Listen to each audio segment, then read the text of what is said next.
హనుమాన్ సినిమాకు వాటాలు సరిగ్గా పంచని దిల్ రాజు. అది దాసార్.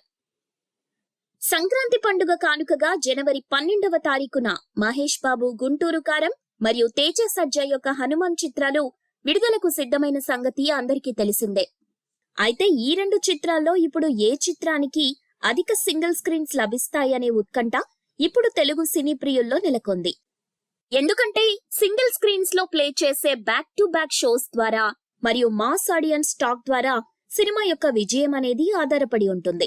దీంతో ఇప్పుడు అధిక సింగిల్ స్క్రీన్స్ ఉన్న నైజాం ఏరియాపై అందరి చూపు పడింది.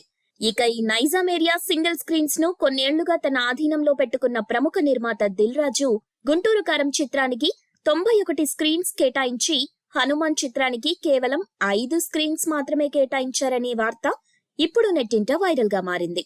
ఇక నిర్మాత దిల్ రాజు హనుమాన్ సినిమాపై ఇలా వివక్ష చూపించడానికి గల కారణం ఆయన గుంటూరు కారం చిత్రం యొక్క ఫస్ట్ డే డిస్ట్రిబ్యూషన్ రైట్స్ ని కొనుక్కోవడం వల్లే అని సినీ వర్గాల్లో చర్చ నడుస్తోంది.